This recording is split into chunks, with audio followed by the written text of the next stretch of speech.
7h, 9h, Europe 1 matin. Allez, place au zapping politique Europe 1. Bonjour Dimitri Vernet. Bonjour à tous, nous sommes aujourd'hui le 7 octobre.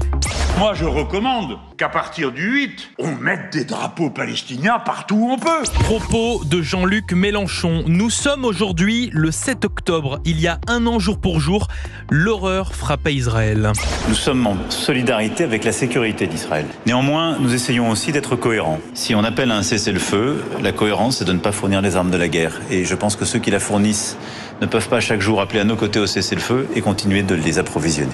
Déclaration du président Emmanuel Macron. Nous sommes aujourd'hui le 7 octobre et voici ce qu'on a pu entendre ce week-end à la veille des commémorations du plus grand massacre antisémite du 21e siècle. Aujourd'hui, le refus du cessez-le-feu, il vient du Hamas. Il vient de ces terroristes qui refusent de libérer les otages.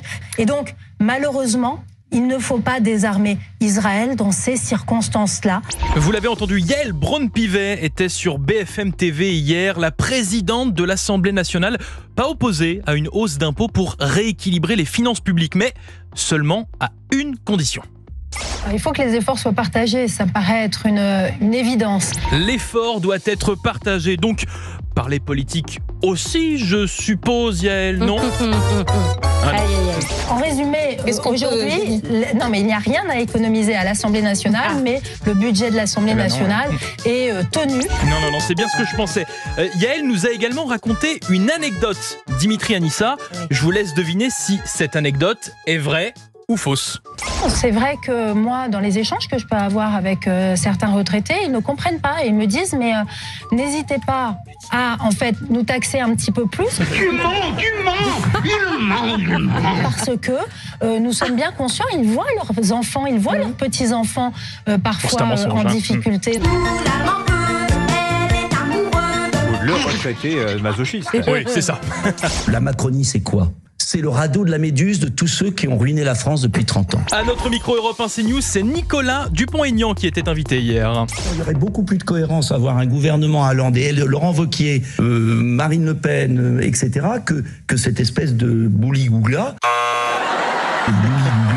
Qu'on a aujourd'hui. Un bouli-goula. Bon, il vient de ruiner mon enfance, Nicolas. Un gloubi-boulga. Un gloubi-boulga, voilà comment résumer l'interview aussi de Lucie Castet sur la chaîne YouTube Backseat. Lucie Castet, je vous rappelle, candidate du nouveau Front Populaire pour Matignon.